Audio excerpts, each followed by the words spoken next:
Hello and welcome back to Double Shot of Tea with your hosts Tyler and Thomas here.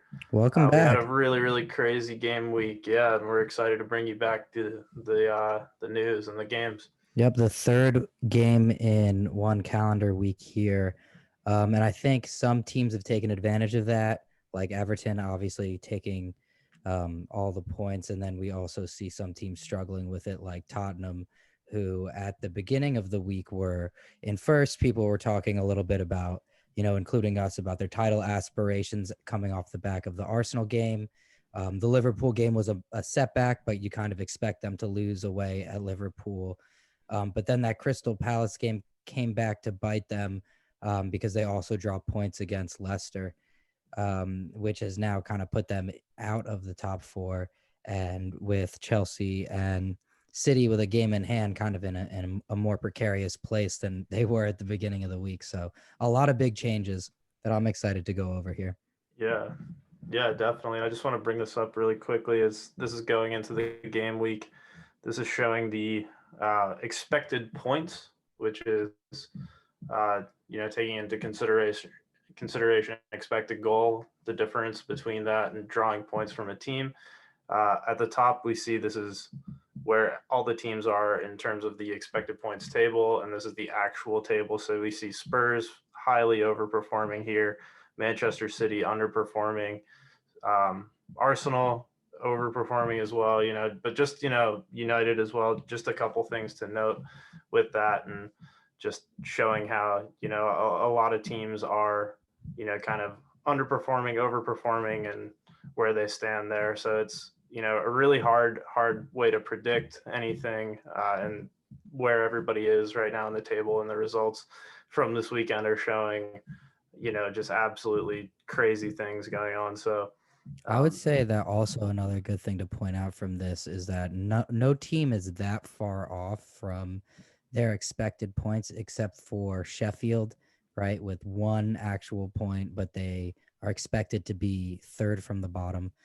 Um, and then also a big dip here we also see for Fulham, who are expected to be a little bit closer to the middle of the pack and maybe have been a little bit unlucky. And I think that goes hand in hand with the fact that they do play a little bit more open and offensive, but it's a little bit naive. So they're giving quality chances to good strikers who then punish them. And they're creating a lot of opportunity, but they're sacrificing their solidity for it. And then they're creating chances for players like Mitrovic, who are not really firing on all cylinders right now. And they're having definitely a lot of trouble converting. So something to keep an eye on, as well as Manchester United, I would say, are the only team that are really pushing well above their weight. Well, I would say Wolves a little Spurs bit as too, well, I think. Yeah, but Spurs as Manchester well. United, I think, have the largest difference there, right? Yeah, Spurs have a Wolves as 4 point well. Hmm. difference, whereas United have a 6 point, Yeah, pretty much a 2 game win to loss difference there, which is similar to Wolves, who have 5 points. So, I mean, there are a couple yeah, of teams. It's not obviously the best metric, but it is interesting to look because it kind of shows how the teams are performing throughout the games as opposed to just what the end results are here.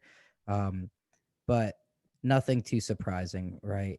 So, right. I mean, there were a couple of big games in terms of goals here. We had Manchester United, right, beating Leeds 6-2. Leeds, yeah, We had Liverpool kind of putting seven crushing behind. Crystal Palace. Yeah, just a Yeah, total domination from the off. Where the Leeds United game was a little bit different, right? We had a lot of Leeds chances that they didn't convert, and Manchester United was super clinical and kind of was gobbling up every chance. So why don't we take a second and go through that Manchester United Leeds game? Just because I think there was a lot to go through right from the off. We had Scott McTominay with the two quickest goals in Premier League history from the start, the only player to score two within 3 minutes.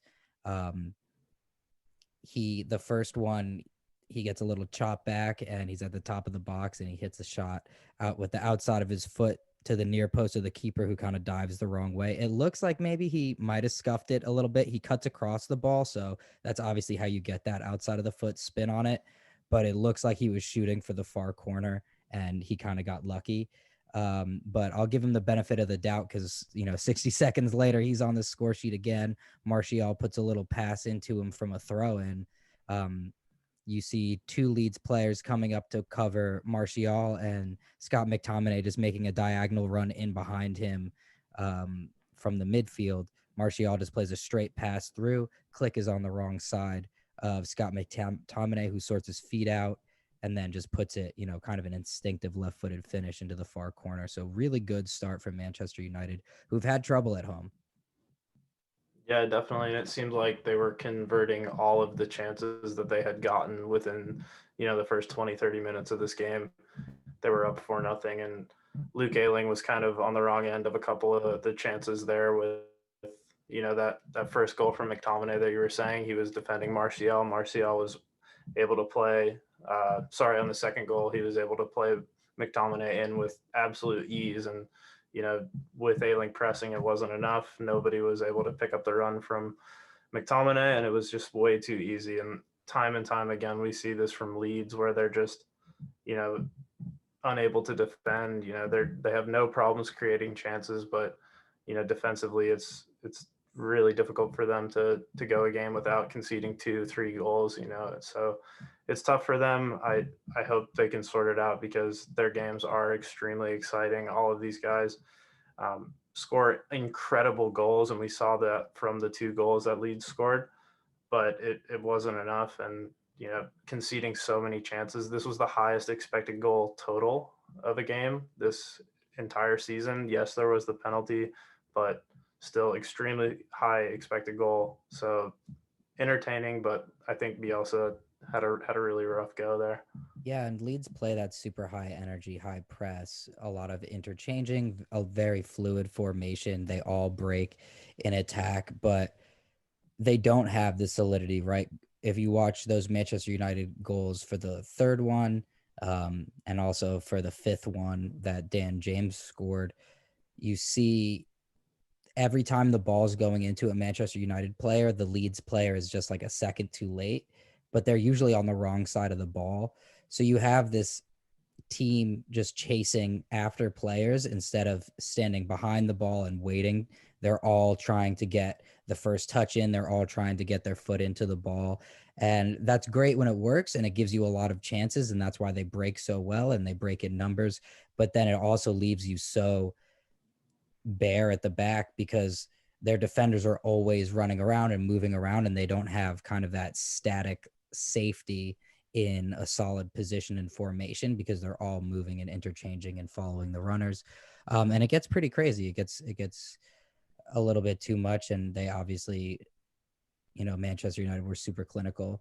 Leeds had a lot of chances. Bamford really should have finished a couple. He obviously had a great finish for a goal that was called offside. Um, but we see kind of with Bruno Fernandes, nobody's been involved in more goals, not even assists, but nobody's been involved in scoring more goals than Bruno Fernandes outside of Mo Salah since he's come in. And then, obviously nobody has gotten more assists since he's come in. So he's really completely changed that Manchester United team. And everybody has been able to see that, but nobody has really been able to stop it. He is always trying to push the ball forward and move it. And he's always working for the team. And he's also got a great shot. So there's a lot Yeah. of positives to take from that Manchester United game if you're a Red Devil supporter. Yeah, definitely. And even if you're a neutral as well, it was the fourth Premier League game this season that had 5 first-half goals, and there were only 3 in last season. So comparatively, we had a wild, wild ride this season. But yeah, like you were saying, Bruno has been phenomenal. He had the penalty, he had a goal as well on their third. So, it was a fantastic display from Manchester United, and I think they're really making a good run recently at the title, and potentially, with the table being so close, anybody's game, they're kind of making a shout and a big statement with this 6-2 win. Yeah, and I think that kind of takes us into the Liverpool game, which was a little bit different, right? The 7-0 that we saw from Liverpool, because there really wasn't that many opportunities from Crystal Palace. Right off the bat, Minamino scores a good goal where he sorts his feet out quickly, kind of fakes a shot, gets a moment, and then puts it, right past the keeper. And then they controlled the game. From that point on, Crystal Palace really had one chance where I think Roy Hodgson's reaction kind of spells everything you need to. The ball comes across and Benteke is in space, and he really would have had a tap in if it had gotten to him, but Robertson just puts it a little bit farther, or rather IU, not Benteke. Um, and you can see that Roy wasn't even that disappointed. He was almost just happy that they had the chance at all. And that's kind of how the rest of the game went. It didn't look like Crystal Palace had any intention of fighting for the match or putting, catching up in terms of goals. They were just trying to mitigate the loss. Yeah, definitely. And it was a really, really tough showing for Kuyate as the center back. I want to highlight Andy Robertson's performance this season. Or in terms of this game, he was excellent. Since August 2018, no one has more PL assists than Andy Robertson. He's a level with Kevin De Bruyne as of this match. Wow. Um, so yeah, 28 for Andy Robertson, and he assisted on the Firmino goal, and Who we can really show a bit also of was a that. player who kind of came into his own in this game. He's been, he obviously had the finish against Spurs, and I think that's lit a fire under him and kind of got his season going here because he was fantastic in this match. Both of his goals were really, really quality. Yeah, definitely. And here's the third goal from Firmino. This is from a Crystal Palace throw in, and they're attacking here. You see, look at all of these players who are up. I mean, so many. They've got 8 players ahead of the ball here, and obviously Liverpool is one of the best teams on the break in the Premier League, especially with Firmino holding up the ball like that. And look at this pace from Robertson; it's unbelievable. And he's just able to play it in right there. Firmino's wide open for the goal, and that's And it, that's a man. It's really good just touch. I mean, he takes that cushion touch, yeah, which completely fools the keeper. It makes the keeper have to come out, make a decision, which makes it very easy for Firmino to just select a side there. So really quality from Firmino, who hasn't been getting those opportunities as much in the beginning or the back end of last season. And has kind of come under a little bit of criticism and fire for it. But he's so integral to that team. They took a little bit of a chance with resting Mohamed Salah, which didn't even matter. They were able to also give a break to Sadio Mane 50 minutes in. So it is just one of those performances from Liverpool after the Spurs victory, coming off of a really good week here where they are going to look to, start creating some distance between them and the other players in the league.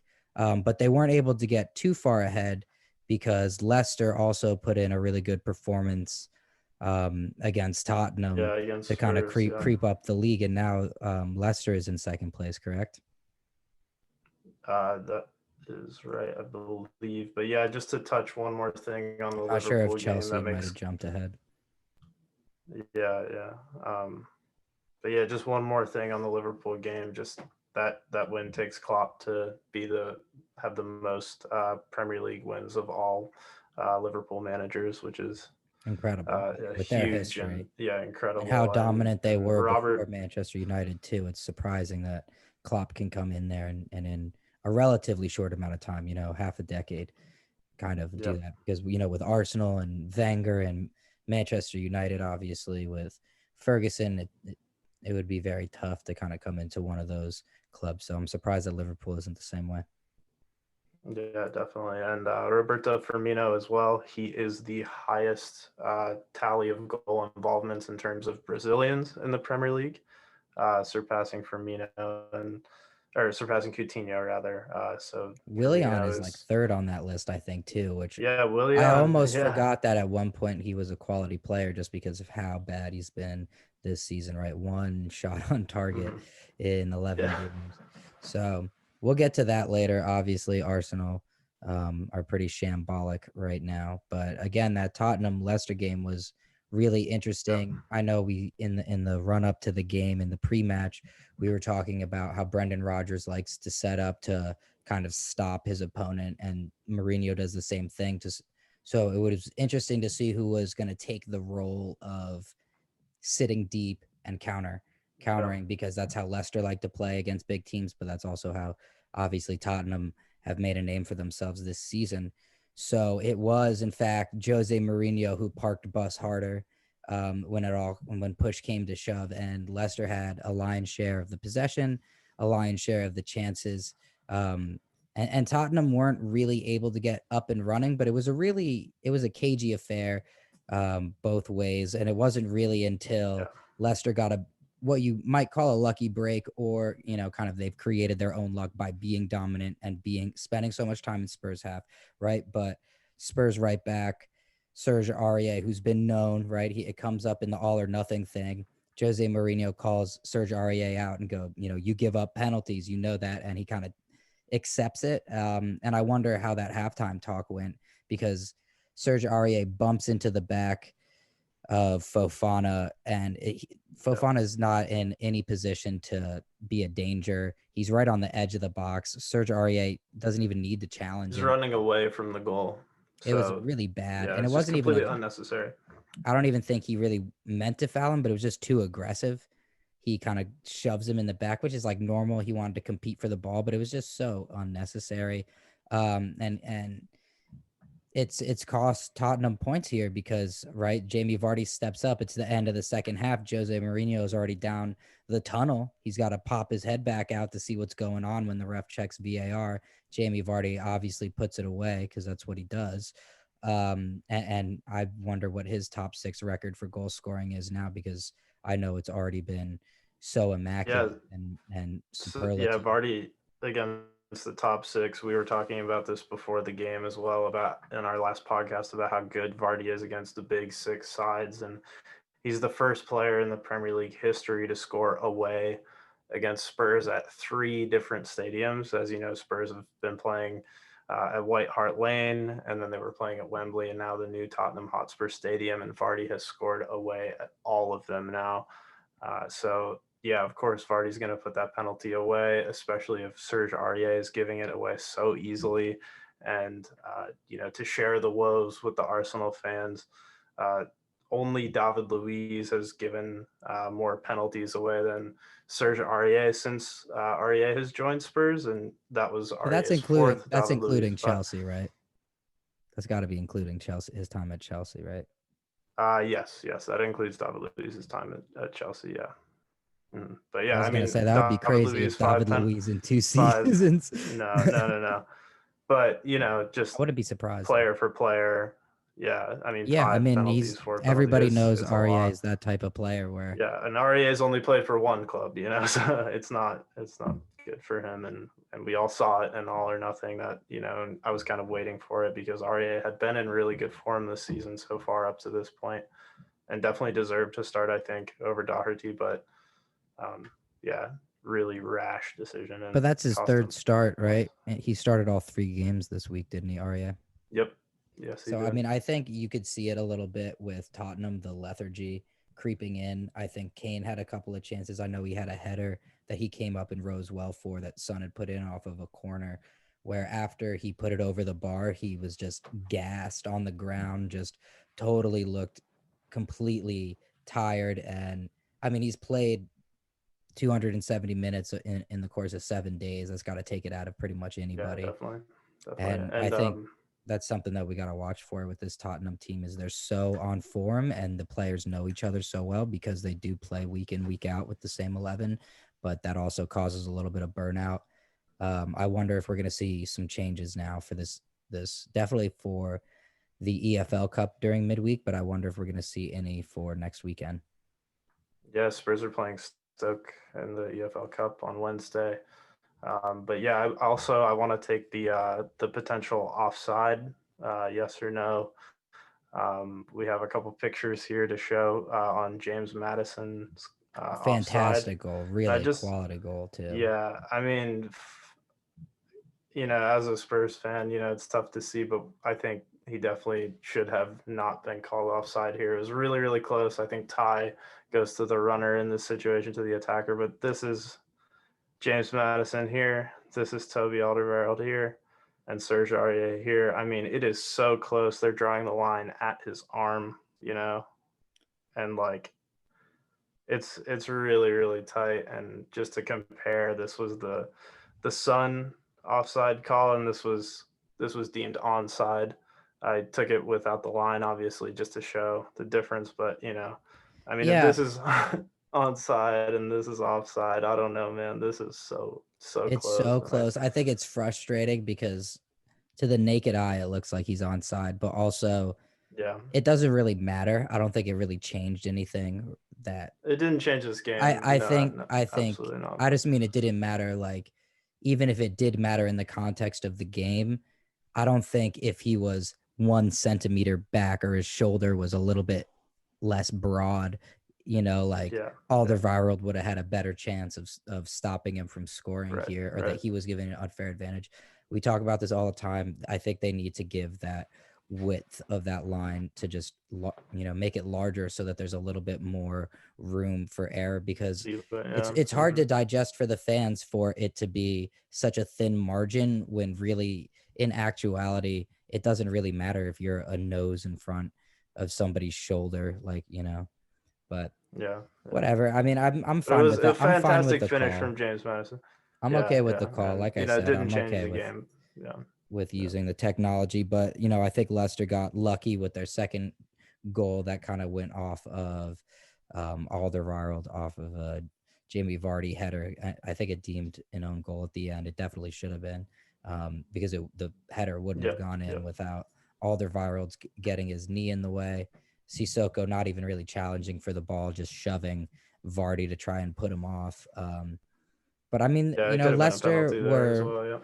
Yeah, just a little bit more on the front foot, and Tottenham, right, have gotten maybe not lucky, but have definitely taken advantage of the fact that Kane and Son are in such hot form and can finish from so few chances, and they've scored early and then sat back. But when they've needed to push for games, they haven't always looked like they've had that gear available. Definitely in this Leicester game, it didn't look like they were going to score 2 goals, and when it was 1-0, it didn't look like they were going to score 3 goals when it was 2-0 or even two. So, just they were obviously tired, so I wouldn't take too much from it. Leicester are a tough team, but definitely something to watch. And I think that moves us right on to the Arsenal match, which was 2-1 to Everton two over one to Everton. Arsenal. Another, Everton have been in good form. They took 9 points from the 3 games over the course of these 7 days.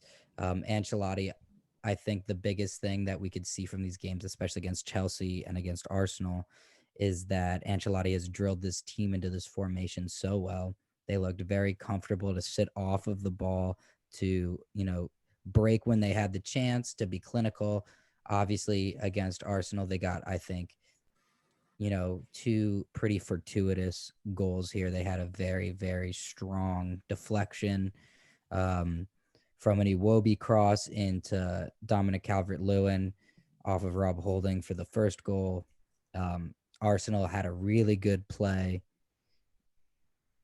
for the next 10, 15 minutes after that goal, where it looked like, I was going to say it was maybe the best 15 minutes of Arsenal's tenure so far, that of Arteta's tenure in the Premier League so far, outside of maybe his first visit to Manchester United, where it really looked like this is a team that can do some damage. It ended with Ainsley Maitland-Niles getting a penalty. He was obviously in, for the second game in a row after Bellerin had gotten a red card, so he did pretty well, to get the penalty. Pepe did very well to put it away, and at this point, you thought, okay, Arsenal brought this game back. They look good. They look like they're dominating Everton. They might get something back. But it was very, very short lived, as Everton took the lead again before halftime. And it Yeah, and was, we saw Tom Davies in for Everton for the first time this season, and I believe that was his first start of the season, and he was the one to give away the penalty on Ainsley Maitland Niles. it was a bad Maitland penalty. Niles, and yeah, it was a bad penalty. Pepe put it away. It was a nice finish, and makes Pepe directly involved in 8 goals in all competitions this season, the most of any Arsenal player, 5 goals and 3 assists. But yeah, also a good save from Bernd Leno. I thought he had an encouraging game for Arsenal, and you know that's what led to the corner on which Yerry Mina scored a header. It was a good save, but conceded the corner. Gylfi Sigurdsson played a great ball into Yerry Mina, and he finished it easily to make it 2-1. So you know, It's tough hard. on the It's set piece tough. It's there. tough. Yeah, You see for the chance right before the goal that it was classic a ball right. Dominic Calvert-Lewin had dropped back and just used his body to get around El Neni. The midfield is so thin for Arsenal that if you have any player kind of dropping back into that hole who has any chance of holding on to it, Arsenal are going to press hard, and then you're going to have so much space in behind. He ends up getting a shot off. Which was saved really well by Leno. There was possibly a foul on El Neni, but obviously they didn't check it because the ball went out for a corner, which they then scored on. So as soon as it went out, I had that feeling like I think that would have been called back if they scored. So they're definitely going to score this corner because that's how it always seems to go. If you get a corner kick under any kind of dubious manner, you always score. That's just seems to be how this has been going for everybody, but also for Arsenal particularly. But now it is 8 losses for Arteta, who is floundering in the league.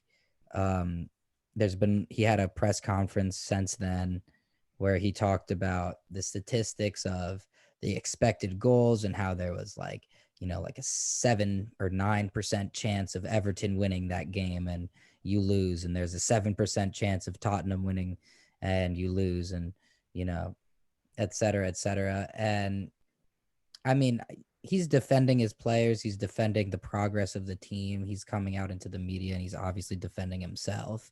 So I don't think it's that crazy. Um, but you have to say, Mikel, Tottenham didn't create any chances after the first 2 goals because they didn't need to, because Arsenal were never going to score.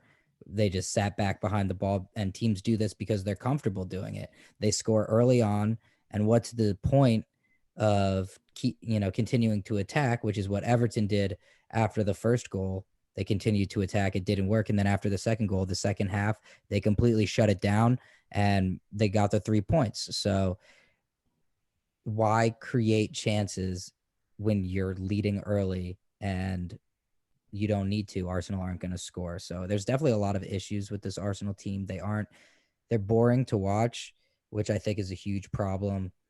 Apart from getting the results and apart from not dominating games, is the players don't look like they're enjoying it. They don't look like they have any confidence. They look nervous. The choice to put Nketiah up front instead of Lacazette was interesting. We saw him miss a really great opportunity early on. Um, and not to knock Nketiah, but I don't understand why Arteta, who's now has an injured Aubameyang, isn't trying to get his backup striker, who is a top level striker. And Arsenal's one good redeeming quality is that they have 2 top level strikers in Aubameyang and Lacazette. I don't know why he wouldn't get him a run in the team. It obviously hasn't been working. Nketiah put in a good shift, and maybe Arsenal did have an okay performance against Everton, but the performances are not looking amazing, and they're definitely not good enough to paper over the fact that he now has 8 losses in 14 Premier League games. yeah, and 8 losses and 14. That's bad. And in his 34 league games, he's had 13, and that is much lower than Unai Emery, who had 13 league losses in 51 games. So to put that in perspective, that's a pretty rough run for Arteta. Despite his early successes, it's not been going so well for Arsenal.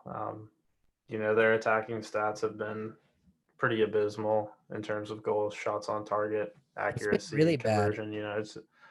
it's really bad, and I don't know. I I feel would like not be everyone happy. kind of feels a little bit. There's a At lot the of same time, hesitation to you have doubt you Arteta have to because take the it in players have been bad. perspective. Yeah, they have been bad, and I think you have to take a little perspective with it, given that Everton have now taken 9 points from their last 3 games. They were hot coming into this game, getting a goal. It's not so bad, and even though it's a penalty, at least you can take something from it. You saw Gabriel Martinelli coming back in to the side. So there's a couple things you could take from it, but again, the woes for Arsenal have been, way, way too heavy, too early for Arteta, I think. I would be shocked if they don't have a ninth loss next week playing Chelsea, who won 3-0 against West Ham earlier today in the last game Yeah. of the week here. But yeah, Arsenal definitely have a lot of room to improve. They've been talking about the January transfer window. It seems like they're going to stick with Mikel until at least then, until he gets his players in. Partey's out, Aubameyang's out. Okay, but it's obviously not good enough, and the results need to start coming before the toxicity levels get to a point where it's going to be, even into next season is going to be unsalvageable, because it's getting to that point where which players do you keep? There are going to be a lot. There's going to be a mass exodus, but it's hard to tell which are the players that are really dragging the club down. Outside of obviously the youth players are doing well, I would say there's a lot of promise in the youth team. Um, but yeah, I mean, I think that kind of wraps it up for Arsenal. Yeah, and you were talking about the Chelsea West Ham game there, and I think we should go over that one next, because that was a big statement game for Chelsea, coming off some kind of rough a patch of rough form. They won 3-0 against West Ham. Benched Kai Havertz, Christian Pulisic started, Giroud was benched as well, and for was Tammy Abraham. So kind of a different mixture with Frank. You could tell he was kind of frustrated with the team's last couple of results, so he shook things up a little bit with those. But Chelsea came out, and Yeah, and it what a was luxury to be able to shake things up with, like, right. It's such a deep Azpilicueta. team, right? And Mason Mount as well. I think he was phenomenal in this game. It was his 50th Premier League appearance for Chelsea, and he's the youngest English player at 21 years old, and he's almost You forget how young 22. he is because he's been such Yeah, a but staple in this Frank team since last season. right. And he's got such Yeah, a and he maturity about the way he plays. He's not like a typical young player who's kind of like all this raw ability no. and intent. And He it takes a he makes lot to amazing be decisions. yeah, it takes a lot to be able to break into this Chelsea team as a young player. As we all and, know, and they're stake your claim, known to week after week, yeah, which and he they're known does. to ship out players on loan and send them here and there, and Which he was a so part of as it's well. crazy.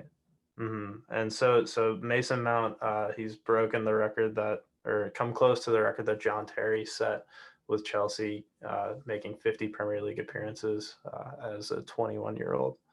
So a huge breakthrough for him, and he got the assist for the Thiago Silva goal, which was a phenomenal play from Chelsea. Chelsea continue to show their dominance on corners and set pieces, like we spoke about last week with Kurt Zuma. This week it was Thiago Silva and Mason Mount on the corner. We saw, unfortunately for Chelsea, that Ben Chilwell was injured pretty bad in the 10th minute. He was subbed off for Emerson, who is now in the team Which I for the think is foreseeable a big future. drop off. Chilwell has come Huge into this drop off. side and really been fantastic from the start. There are games where it seems like he's driving them forward by himself. He's always Right, and with the set pieces, because Chelsea, they've scored off of 8 corners, and a lot of them have been from Ben Chilwell. Yeah, and so he's just, he's really good on both sides of the ball. He obviously understands what Frank's idea is. And when you listen to him talk, he's actually very studious and interested in soccer. He he definitely is one of the players that at least is attempting to try and understand the tactics and the way different teams are playing and how he should address them, and not just kind of playing with his head full of blood. So Chelsea definitely dominated this game throughout, and they created a lot of chances. West Ham had a few opportunities on the break where Chelsea looked a little bit suspect, but then West Ham weren't able to kind of move quick enough or have the final ball. Haller had a chance where Conte slipped and then he tried to put a move on it. He slowed up a bit, and Conte was the only Chelsea player back and he should have been through on the half by himself. But then he just wasn't fast enough and he tried to slow down, get by somebody, and the ball was taken away from him. I think if they had like an Antonio in, who obviously hasn't been able to play for them, that would have been a really great chance because he would have had a one-on-one with the goalie, no problem. And then we also saw a Jared Bowen chance that was converted that they called back for a foul right before the shot. So West Ham had a few opportunities, but they definitely looked like the passengers in this game. Chelsea were dominating.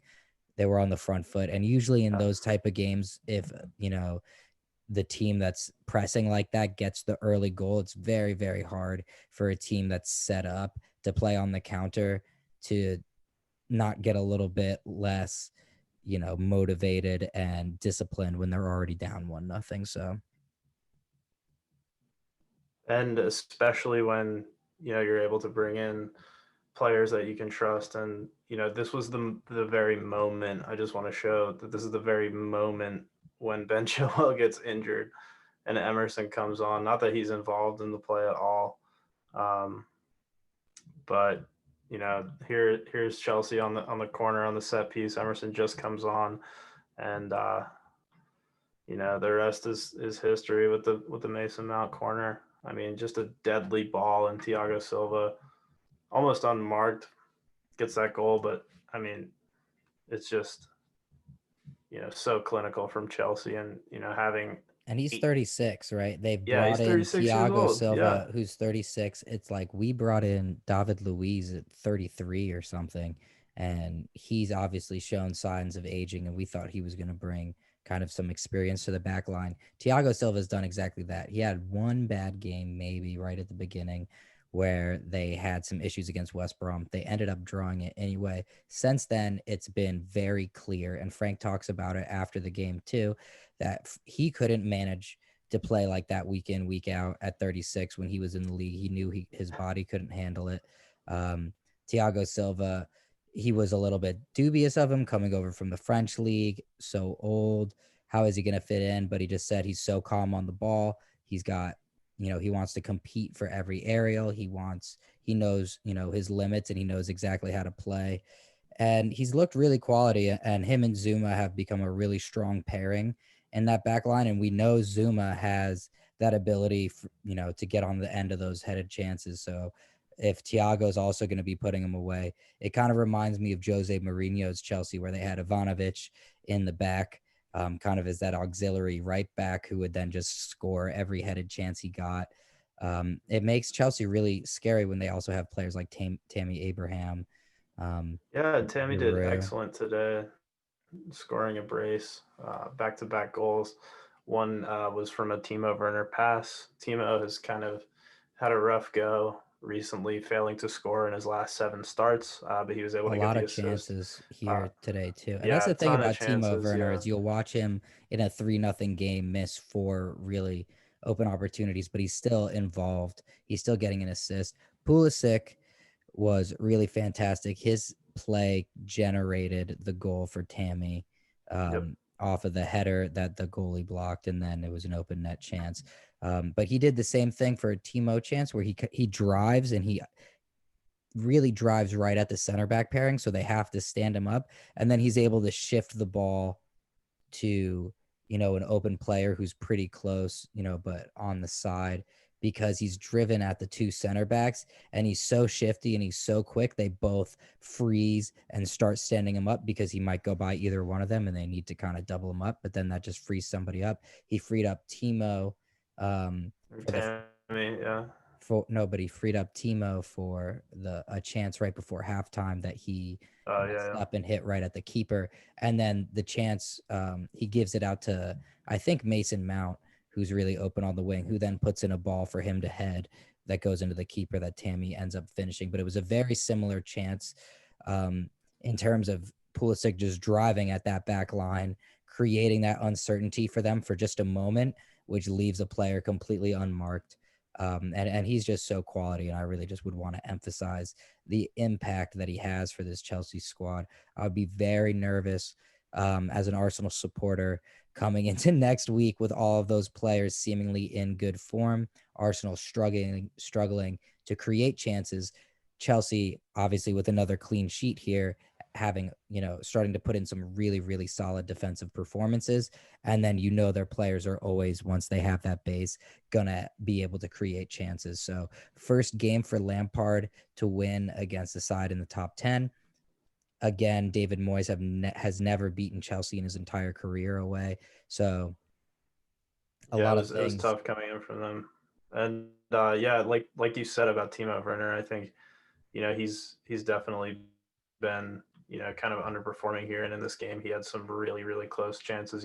You can see here, and here these were really high expected goals. Yeah, and this is You had just another Timo's couple here that chances, were right? less, but these are just Timo's versus, if you look at Tammy, he had two and he put them away with ease, Yeah, the so exact same similar higher quality. level, but this was similar quality. So, you know, not good for Timo. He's got to step it up for Yeah, Chelsea. and his shots that he's missing, they're not going like horribly wide. He's hitting the keeper Yeah, he's hitting or the the post. post. Yeah. So it's definitely mental, and you can see it. And I think it's going to be one of Mm-hmm. those situations where maybe towards the back end of the season, um, he'll have a run of games where he's just scoring nonstop because every game he gets so many chances, and it's just a matter of time before he gets in a finishing form and starts to just really put away these chances because he's not going to lose his place. He contributes so much to the team. Um, and he's playing well. He's just not finishing these opportunities. So definitely something to keep your eye on would be Timo's finishing ability there. As we kind of end out the calendar year with two more games in quick succession. The last big game of the weekend in terms of the table would have been the Southampton Manchester City match, which ended 1-0. Not a lot went on. We had a very early Sterling goal in the first 15 minutes, and it looked like City were going to go on to really dominate Southampton. Southampton play a really open, progressive style, but City were creating a lot of chances, and it was another case of lack of finishing boots from City. And I think they were kind of lucky not to get punished for it because to only come away with one goal from how many chances they were creating, I think would be really disappointing for Pep. They did not create enough chances in this game, plain and simple. It was not good enough from them. It wasn't like the West Brom game where they had, so many chances created. They had, 20 plus shots.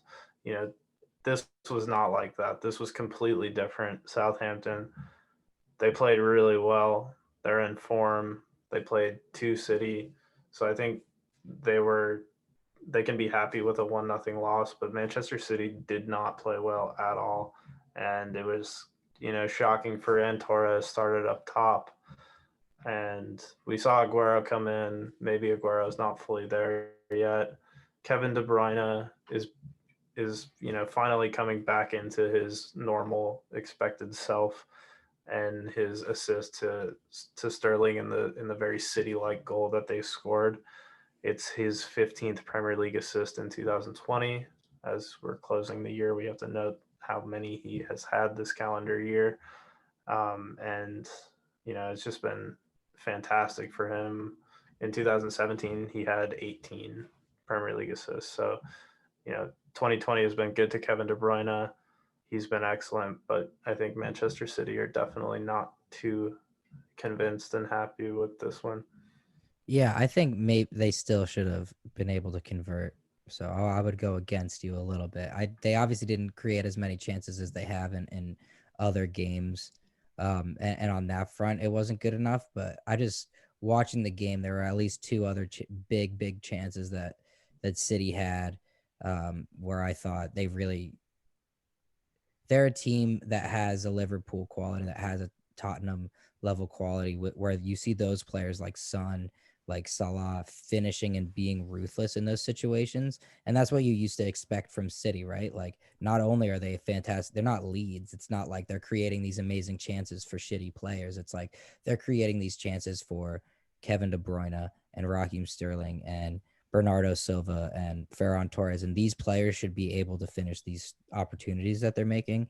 So I think Fair, yeah. they're I mean, struggling a little Mahrez had a bit really just big one from, as well. yeah, I just think they're struggling a little Yeah. bit from not having a player be in really good form right now. They don't have a single player on that team Mhm. that you can look to and say they're in really good form, right? Liverpool has a lot of players in fantastic form. Roberto Firmino's coming in really good form. Mane, Salah, all in good form.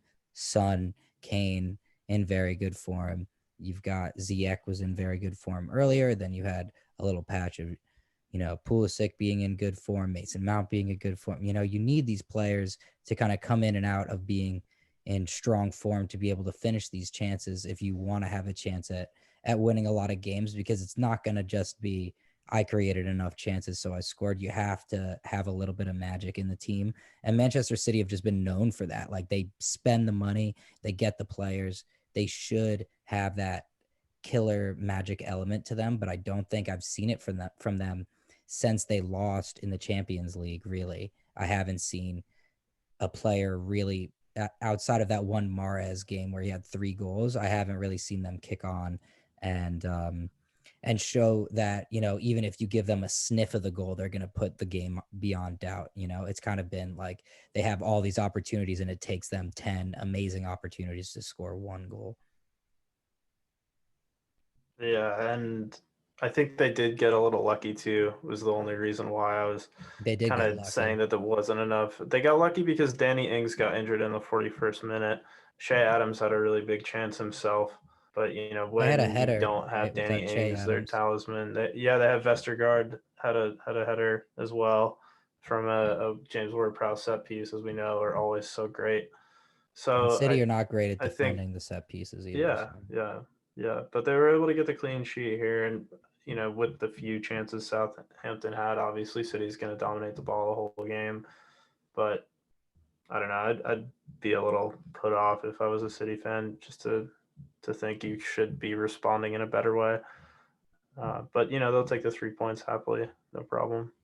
yeah, and now, I mean, they're sitting in eighth right now in the table, but they have a game in hand. So if they win their next match, they could be even ahead of Chelsea, level with Everton and Manchester United, um, in third place here. So, you know, Yeah, not even bad. Yeah. I mean, they've had what has kind of been described as this shambolic start to the season. And you see teams like even Manchester United, who now are in third place with a game in hand, and could easily be in second place, 2 points behind Liverpool if they win. At the beginning of the season, people were calling for Ole to be sacked. And I think people just need to take a step back and really remember that these players have played so much over the last calendar year. COVID has affected all of these teams a lot. Financially, it's affected them a lot. It's affected their mental health. There's no fans in the stadium. If you look at the pressing for all 5 leagues, it's dropped dramatically. Since 2 seasons ago, it dropped a little bit, obviously, with half of last season being COVID, but then it had another huge drop off for this season.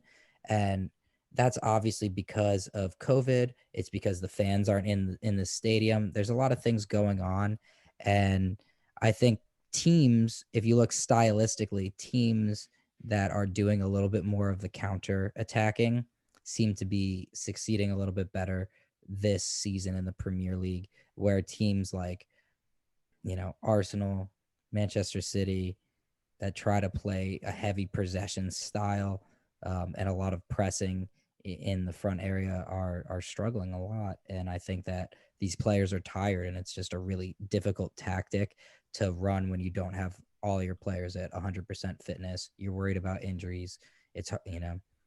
So there's a lot going on, um, with just the overall context of the league, which is making this season in particular so interesting, right? We have between second place and ninth place Aston Villa, who have 2 games in hand, there's only a difference of 5 points. I mean, that's pretty ridiculous when you think about it. There are so many teams that have had really strong parts of the season and have just been winning games, and no team apart from really Liverpool have been putting on, like an immaculate display. We have a Leicester City team who have 5 losses and 14 games in second place. So really, So no, weird. it's just one of those seasons where I think there's going to be a tight race for the top 4 positions, and we're probably going to see a team that doesn't usually end up in the Champions League at the end of the season, whether that be Everton, whether that be Leicester, or even shockingly Aston Villa, though I really doubt it. We could see a team in the top 4 that we usually don't see, and that always spells kind of, an interesting future as well, because it's very difficult to cope with for these small teams with the Champions League, or just even Europa League, because they just Yeah, don't have the as we squad saw, yeah. depth.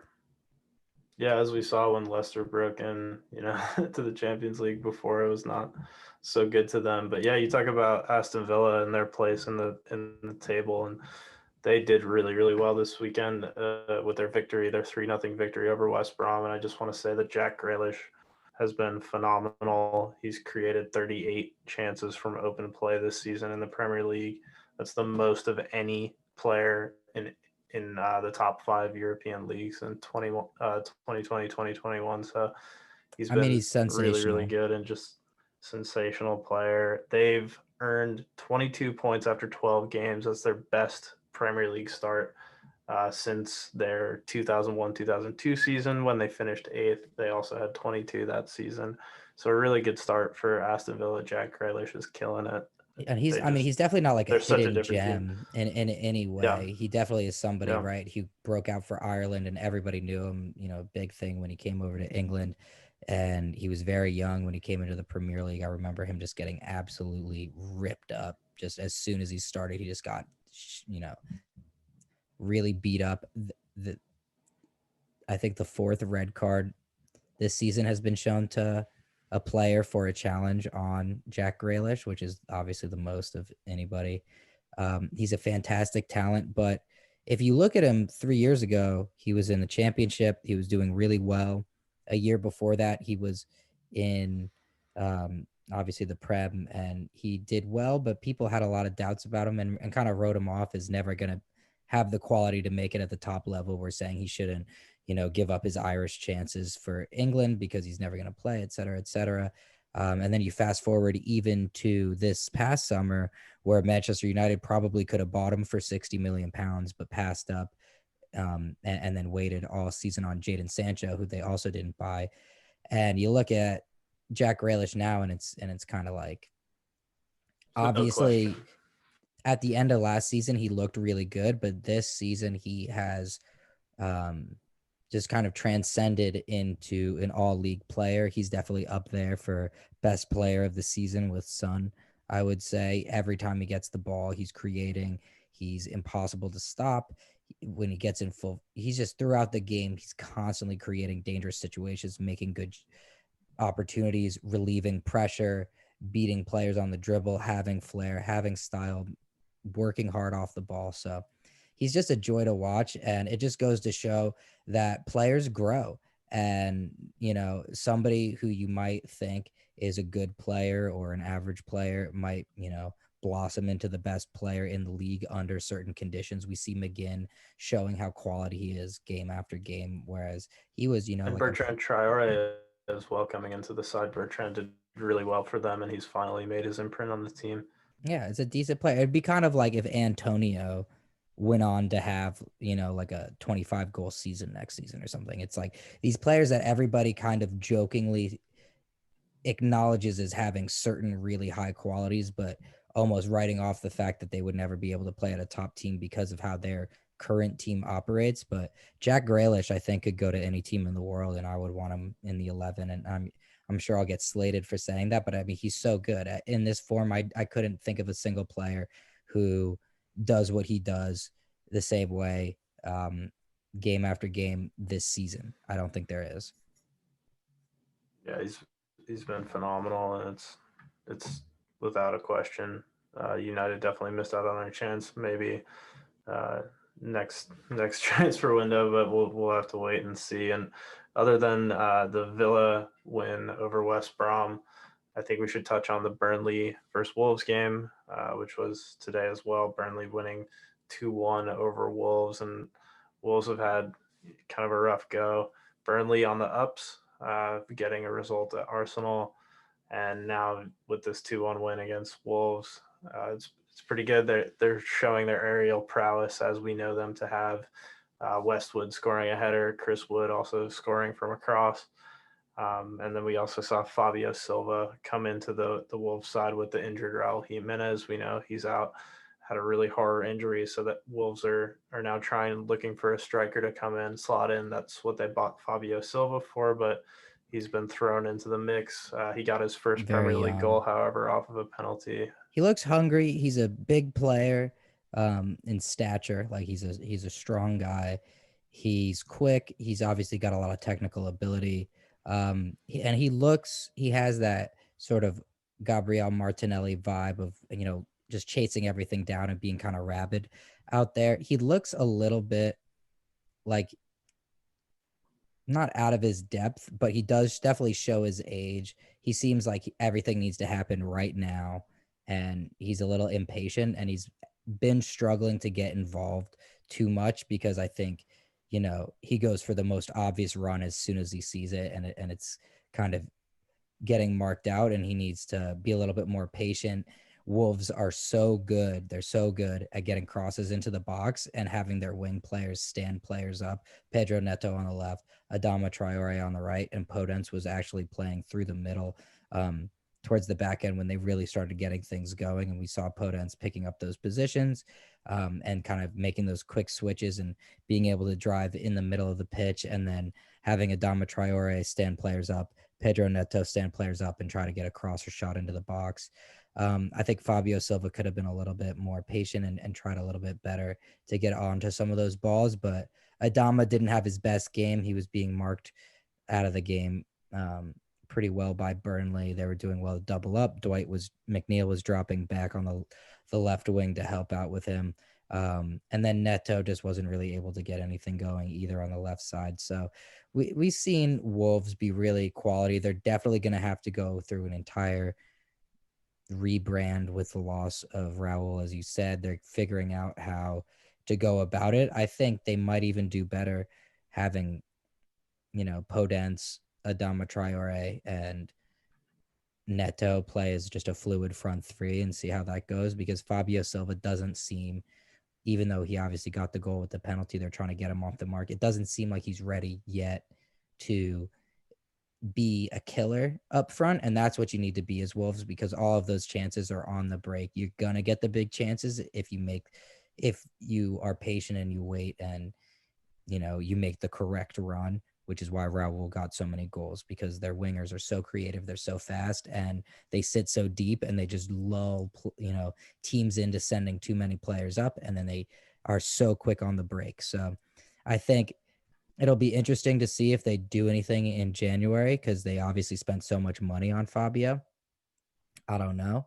Um, but it's definitely going to be interesting to see how they try to, reestablish their tactical side of the game without that, key talisman target man that their whole game sort of revolves around. Yeah, and the loss, puts them at 11th, and with 14 games played, that's kind of rough for them. And however, on the other hand, Burnley on the upswing are now in 16th. So that was a really big win for them, And they especially can given thank that, Arsenal, right, for that form. yeah, and especially given that both Fulham and Sheffield United drew this weekend 1-1, both of the teams. So it was a good 3 points for Burnley to shoot them up and get them, out of relegation zone, at least for now. So definitely a big result for Sean Dyche. And yeah, I think next we could talk about the Brighton Sheffield game, the 1-1 draw. It was pretty crazy. we saw a red card to John Lundstrom, and then after that, Sheffield were able to score with 10 men. David McGoldrick showing that he is one that they can rely on, but they weren't able to hold out with 90 minutes after the 41st minute red card. In the 87th minute, Danny Welbeck was able to score, make it 1-1, and Welbeck is he's kind of He's been fit like a cooking glove. recently. I feel like people Yeah, thought Lolano was gonna go over there and make a huge I splash. did for sure. Yeah, But I was wrong. I always had a lot of um I thought Danny Welbeck was a good pickup for them. I thought he didn't really get enough opportunity at Watford. Obviously, he was injured. They have a lot of players that are sort of similar and can play as, in the front roles as a strong, fast player. Whereas Brighton don't have any players that I think really fit the same profile. They have Connolly, who is fast. They have Maupai, who's pretty small as well. They don't have, a really strong and fast player up there, and that kind of fits their whole build to a T. He's a hard worker, but he's not a dickhead like Maupai. So he's not going to get like red cards every game and kind of be as much of a villain, which I think obviously for Brighton works so well with Maupai. But he does have that workman-like attitude with Pascal Gross finding him with passes, with obviously Sully March with the crosses, and Tarek Lamptey coming in off of that right wing side. I think he's gelling really well with the team, and I'm not surprised that he's doing well because he does have everything. He's just not super consistent, and he doesn't have a great first touch, and not amazing balance. But he's got speed, he's got power, and he knows how to score in the Premier League. So I think Yeah, he's and it going was to continue to do well. a needed goal as well from Danny Welbeck in the 87th minute because Brighton are now winless in their last 11 home games in the Premier League, 5 draws and 6 losses. Yeah, So they've definitely a only needed won late minute. Yeah. once, right, at home, Yep. and it was against Arsenal. Yep. And they only have one home match left this season. This calendar year end, it is against Arsenal. So maybe the curse will be lifted for Arsenal at that point, but it seems like Graham Potter and the boys will probably give him a win. But anyway, as things stand, that's pretty much the majority of what happened last week. I would like to touch on the fact that just kind of a side story that came out. Kia Jurabakian, the agent who has been, he's Edu's agent. He's also the agent of Willian and Cedric and Pablo Mari.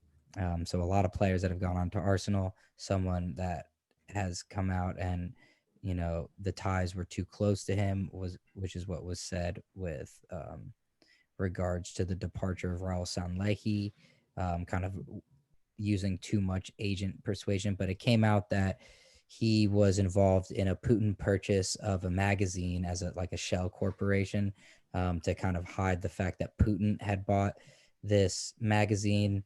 Kia Jourabakian did it for him. So it's it's not really relevant to anything, but it's just good to know that the person that Arsenal have entrusted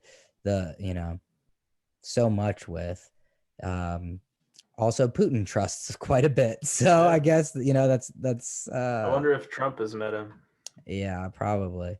So he Yeah. definitely, he's running with a very specific crowd here, and that crowd, I guess, includes the Arsenal board and Edu. So interesting to say that. There next week we've got a lot of really good games coming up. Obviously, we have Christmas, we have the Boxing Day matches coming up, but we also have the EFL Cup matches coming up with City and Arsenal meeting up, Tottenham playing Stoke. We've got Brentford playing Newcastle, as well as Chelsea and Manchester United.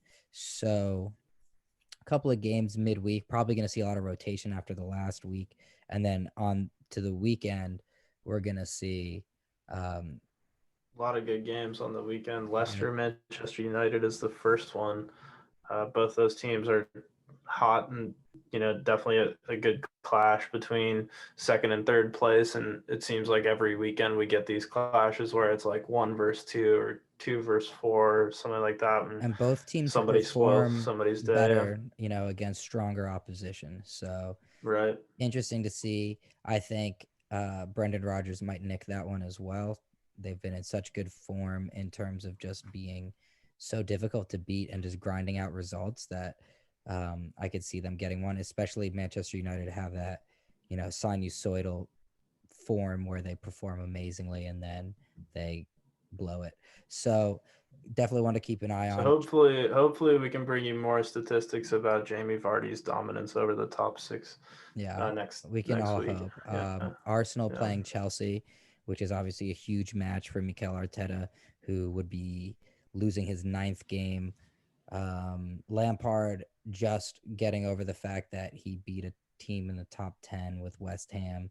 Arsenal obviously aren't in the top of the table at all, but, I guess in somebody's mind they must be good. So we'll see how Lampard can fare against a quote unquote stronger opposition. But I don't see it going very well. I would probably be hoping for a draw as an Arsenal Yeah, fan. and also, yeah, I mean it's going to And be to see tough, but you Martinelli. never know. Yeah, yeah. Hopefully you can see him come back in the side because he was definitely encouraging in the last match in his Yeah, he little was moving off the ball, cameo. which It's been a was really while, foreign. hasn't it? Yeah. Yeah, it's been a really Hmm. long time, obviously, with his injury.